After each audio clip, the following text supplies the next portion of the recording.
कॉन्ट्रॅक्टरसाठी मात्र ठोस योजना आहेत. म्हणजे प्रत्येक ठिकाणी अगदी डिटेलमध्ये त्याचा कुठून कुठे मार्ग किती होणार आहे, किती कोटींचा होणार आहे, या कॉन्ट्रॅक्टरसाठी ठोस योजना आहेत. शेतकऱ्यांसाठी आणि बाकी म्हणजे कामगार असतील, शेतकरी असतील, यांच्यासाठी मात्र हा फसवा अर्थसंकल्प आहे. थोडक्यामध्ये विकासाचं मृगजल दाखवणारा हा अर्थसंकल्प आहे. प्रत्येकाला आता काही दिवसानंतर कळेल की या अर्थसंकल्पाने त्याच्या आयुष्यात काय फरक पडणार आहे. मला असं वाटतं, एक तर राज्याची आर्थिक परिस्थिती ही कशी आहे हे सगळेजण जाणतायत. कर्ज काढून फटाके वाजवणारा हा अर्थसंकल्प आहे. त्यातून मला नाही वाटत राज्याचं काही हित चाललं जाईल.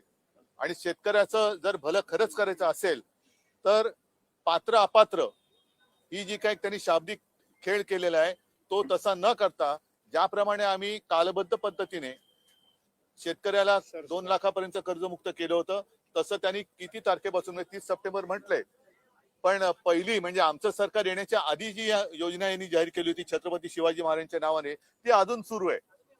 अर्थसंकल्पामध्ये वारंवार 2047 चा उल्लेख झाला, तर आत्ताची कर्जमुक्ती 2047 पर्यंत तरी पूर्ण करणार का, हे मुख्यमंत्र्यांनी स्पष्ट शब्दात सांगावं की या तारखेपर्यंत ही कर्जमुक्ती आम्ही पूर्ण करू.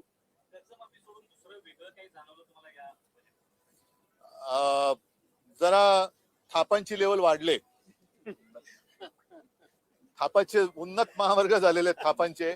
मी म्हणजे म्हटलं ना की विकासाचं मृगजळ 2047 2047 कोणी बघितलेलं आहे. आता शेतकऱ्याच्या हातात काय पडणार आहे, आता जो मध्यम वर्गीय आहे त्याच्या हातात काय मिळणार आहे, जो नोकरी करणार आहे, नवीन जी तरुणी आता शिक्षण घेऊन नोकरीच्या शोधात जाणार आहे त्यांना काय मिळणार आहे. नुसतं त्याच्यासाठी योजना जाहीर केलेल्या आहेत, पण त्या योजनाचा पाठपुरावा कधी करणार आणि त्या योजना पूर्ण कशा होणार, त्याच्यासाठी निधी, या ज्या काही योजना जाहीर केल्या आहेत निधी कुठून आणणार, निधी कुठून आणणार. म्हणून मी म्हटलं ना की कर्ज काढून फटाके वाजवल्यासारखा अर्थसंकल्प आहे. लाडकी बहीण योजना सुरू राहणार म्हटलं, मात्र जे 2100चं आश्वासन दिलं होतं हे कुठेही नाही, ठोस त्याच्यामध्ये काहीच नाहीये. मी म्हणूनच म्हटलं ना की कॉन्ट्रॅक्टरसाठी ठोस योजना आहेत. किती हा महामार्ग किती हजार कोटींचा असेल, तो महामार्ग किती हजार कोटीचा असेल, त्याच्यानंतर हे सगळे रिंग रोड, हे रोड, ते रोड. त्याच्यामध्ये तरी एक बरं झालं की एका ठिकाणी ते मानसोपचार केंद्र काढतात, त्याची खरंच गरज आहे. त्या ठिकाणी सगळ्यांसाठी नाही, तिकडे बाकी सगळे हुशार आहेत, पण केंद्र त्यांनी योग्य ठिकाणी सुरू करतायत, त्याच्याबद्दल अभिनंदन. निधी कुठून आणणार आहे, त्यामुळे प्रश्न असा आहे ज्या प्रकारे योजना ज्या अगोदरच्या होत्या त्याच पाहायला मिळत आहे, त्यामुळे निधीची कमतरता असल्यामुळे एकंदरीत महाराष्ट्रावरती 9 लाखांहून अधिकचं कर्ज आहे. तो 10 लाख कोटीच्या वरती जाईल आता असं वाटतंय.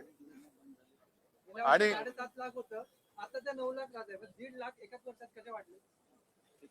अरे हो, पण मी थोडीच आहे मुख्यमंत्री, ज्यांनी वाढवले त्याला विचारा.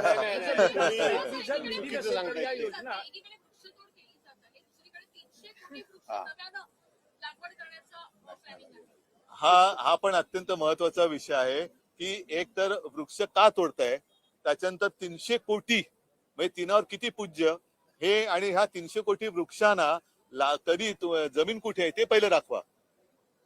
ती जमीन पहिली दाखवा. जसं एखाद्या प्रकल्पासाठी जमीन तुम्ही अक्वायर करता, शेतकऱ्याला असेल किंवा इतर सगळ्यांना तिकडनं उद्ध्वस्त करता, एखादं बंदर असेल किंवा काही असताना शेतकऱ्यांना तिकडून हुसकावून लावता, तसं तुम्ही वृक्ष लागवडीसाठी कुठे तुम्ही जमीन आहे ती दाखवा, पहिली नकाशावर दाखवा. आणि तिथे रिझर्वेशन काही आणणार आहात का? एखादा उद्योग आणताना रिझर्वेशन आणलं जातं, तसं वृक्ष लागवडीसाठी 300 कोटी बोललात ना तुम्ही, 300 कोटी वृक्ष लागवडीसाठी त्या जमिनीसाठी रिझर्वेशन आणणार आहेत का? तर याच्याबद्दल काहीच नाहीये. आणि पर्यावरण याच्यामध्ये पर्यावरणाचं कुठे देखभाल घेतली गेली आहे? ज्या ठिकाणी आता 1000हून अधिक संख्या आहे त्या ग्राम विकासामध्ये पूर्णपणे आता काँक्रीटचे रस्ते करणार असं. बरं, आता हे काँक्रीटचे रस्ते करताना सिमेंट काँक्रीट कोणाकडनं खरेदी करणार हे उघड आहे, हे उघड आहे. कारण मी आमच्या महापालिकेच्या निवडणुकीच्या संदर्भात जी शिवाजी पार्कवरती सभा झाली त्याच्यात बोललो होतो की जवळपास 60 ते 70% सिमेंटचा पुरवठा हा एकाच कॉन्ट्रॅक्टरच्या विविध कंपन्यांकडनं घेतला जातो. म्हणजे ही कॉन्ट्रॅक्टरची धन करणारा हा अर्थसंकल्प आहे. कोणी मागितलेत रस्ते एवढे, आणि या रस्त्याने जायचं तरी कुठे, आणि जाऊन करणार तरी काय? बुलेट ट्रेन करणार, पण बुलेट ट्रेननी मुंबईचा माणूस अहमदाबादला जाऊन करणार काय? त्याच्यामुळे आता जी गरज आहे त्या गरजेसाठी या अर्थसंकल्पात काही हाती लागते असं मला काही दिसत नाहीये.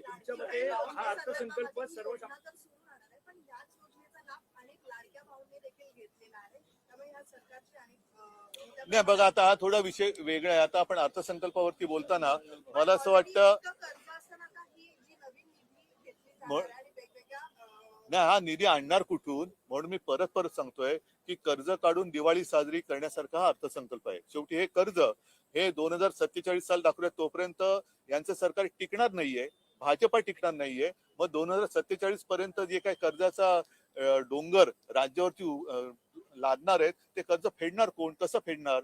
आणि आता कॉन्ट्रॅक्टरची धन करण्यासाठी जसं गेल्या अर्थसंकल्पामध्ये होतं तसंच या अर्थसंकल्पात सुद्धा नुसते रस्ते, महामार्ग महामार्ग महामार्ग.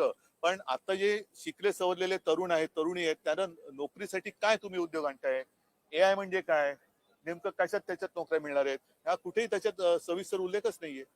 जशी तुमच्या मते हा जो अर्थसंकल्प मांडला आहे, हा अर्थसंकल्प सर्वसामान्य कंत्राटदार की उद्योगपती कोणासाठी दिलासादायक ठरतो? नाही, सगळ्यांसाठी आहे.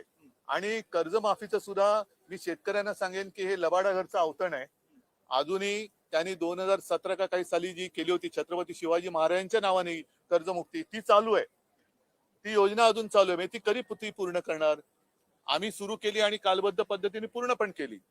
मात्र यांची ही योजना, ती योजना अजून चालू आहे. मग आत्ताची योजना नेमकी कधीपासून कर्ज मुक्त व्हायला शेतकरी सुरू होईल आणि त्याच्यानंतर ही कर्जमुक्ती कधीपर्यंत पूर्ण होईल का, ती सुद्धा 2047 पर्यंत चालू राहील? आणि शेतकऱ्याचा 7/12 कोरा करण्याचं तुमचं जे एक आश्वासन होतं, ते आश्वासन का नाही पूर्ण केलं? राहुल गांधी यांनी ऊर्जा सुरक्षेसंदर्भात प्रश्न उपस्थित केले. आता तो याच्या अर्थसंकल्पाशी हे नाहीये. सर, मुंबई गोवा महामार्गाचं काम पूर्ण होण्याआधीच प्रवाशांना टोल भरावा मानसोपचार तज्ञ. लागणार आहे. सर, मुंबई गोवा महामार्गाचं काम पूर्ण होण्याआधीच प्रवाशांना टोल भरावा लागणार आहे. हो, नाही, हे सगळं जे बघतोय, हा सगळा कारभार संपूर्ण जनता डोळे उघडे ठेवून बघत आहे. आज सुद्धा मराठवाड्यामध्ये रोज सरासरी 3 शेतकरी आत्महत्या करतायत. अशी शेतकऱ्यांची परिस्थिती वाईट आहे. गेल्या 2-4 महिन्यापूर्वी पावसाळ्यामध्ये आपत्ती मागून आपत्ती मराठवाड्यावरती कोसळली होती, महाराष्ट्रावरती कोसळली होती. त्या आपत्तीसाठी जी रक्कम या सरकारने जाहीर केली होती, ती रक्कम शेतकऱ्याच्या हातात किती मिळाली याचा पहिल्यांदा आम्हाला त्याची माहिती दिली पाहिजे. त्याचं पूर्ण सविस्तर अभ्यास करून जर का मुख्यमंत्र्यांनी माहिती दिली, त्यांनी ते सांगितलं तर ज्याची जमीन वाहून गेली त्याला 3 लाखापर्यंत मदत करणार. ते 3 लाख दिले गेले का? इतर शेतकऱ्यांना जे काही मदत त्यावेळेला त्यांनी जाहीर केली होती ती दिली का? तर जर ती दिली नसेल तर तुमची ही 2 लाखापर्यंतची का होईना ही कर्ज माफी जी आहे ती ठाप आहे. त्याच्यामुळे आपत्तीग्रस्त शेतकऱ्यांना जाहीर केलेली मदत किती पोहोचली हे सुद्धा त्यांनी जाहीर केलं पाहिजे. बाळासाहेब ठाकरे राष्ट्रीय स्मारक कधीपर्यंत सुरू होईल असं आश्वासन देण्यात आलेलं आहे आणि त्या संदर्भातला निधी देण्याचं काही आश्वासन तुम्ही बघितलेलं आहे. आता ते काम, त्या ट्रस्टचा अध्यक्ष मी आहे आणि ते काम पूर्ण होणार ते सांगतात. त्याच्यामुळे याच्यातनं तुम्हाला अर्थसंकल्पातला फसवेपणा कळेल. चला, सगळ्यांना धन्यवाद. सगळं धन्यवाद. जय महाराष्ट्र. अर्थसंकल्प पेपरलेस करण्याचा प्रयत्न होता, मात्र भास्कर जाधवांनी मागणी केली हार्ड कॉपी देण्याची, मात्र ती अध्यक्ष